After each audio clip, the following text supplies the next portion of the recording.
Does it feel good to be back making videos again? I am so pumped and energized to do all of this tenfold, so please consider subscribing if you aren't already. There are a ton of great videos coming out, tutorials, reviews, cinematic showcases, a short film. There's so much content that I have ready and stored, and I am excited to get going. Now today's game is a little game called Fort. So this is not a sponsored video or anything, but Leader Games did send me a free copy to review.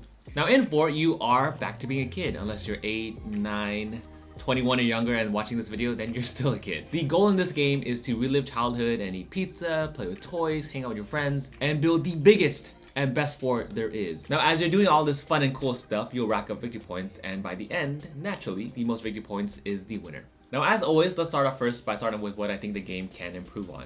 The game does start off a little bit slow for me. I think the progression system to start off with is a little bit slow. Now you can combo off and get tons of toys and pizzas early on, but in terms of victory points, you don't gain them as quickly. Now you will gain some victory points here and there, but with that said, even with that slow start, once you start increasing your fort level, all of a sudden the pacing gets really fast. It goes from 1 point to 3 points to 9 points automatically as you go to like fort level 3 and 4 and so on. So the pacing goes up really fast, and that compensates easily for the slow start in the beginning.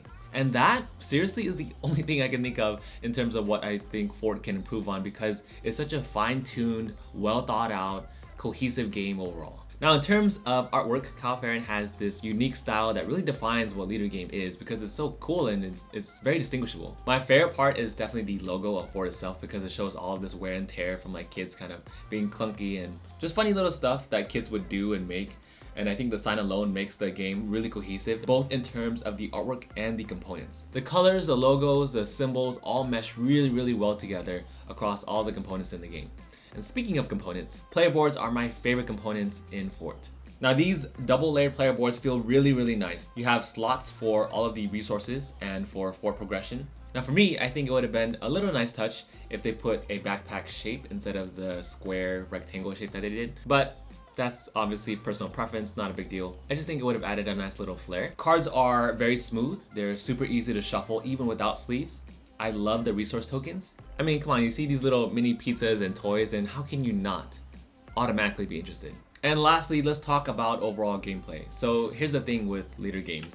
They have these games that look deceptively simple, and they are not. And that is a great thing, because that's what makes these games so incredibly replayable and so much fun to play. Now from a first glimpse, first look at Fort, you think it's a relatively simple deck builder, but in fact, there are so many more mechanics that give such a big twist to the game, like the way player interaction is incorporated.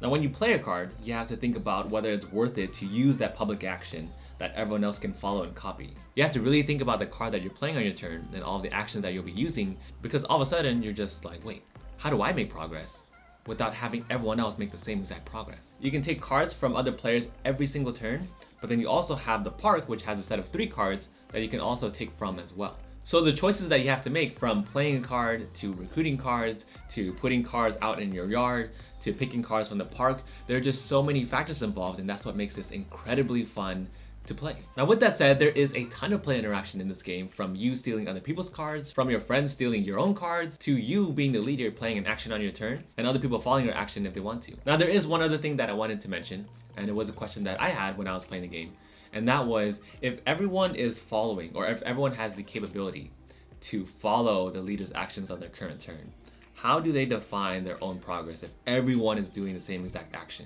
Or more specifically, how do our victory points start to differ if everyone is scoring the same amount of victory points from the same amount of actions from following the leader? And that is where private actions come into play, because those actions are specific only to you, and you have the option of using the public and private action on your turn. On top of that, you have made up rules, you have perks, you have the macaroni sculpture. Those are just some of the ways that you can zoom past other players, and on top of that, score even bonus victory points at the very end. There is a good level of mystery, because even if your points are readily open to everyone to see on the victory point track, you still have these mystery points that you can score at the very end, so you won't really know who's actually going to win, especially if it's a tight race. Last thing I want to mention, Fort is a very thematic deck builder. If you don't end up hanging out and playing with your friends, they can leave you to go to other people. You can make more friends by going to the park. The naming and artwork of cards totally immerses you in this giant playground, and this whole kid-like theme, from made up rules, this first player card, You have all the nicknames and personalities for each and every friend. You know, your best friends never leave you. How symbolic is that?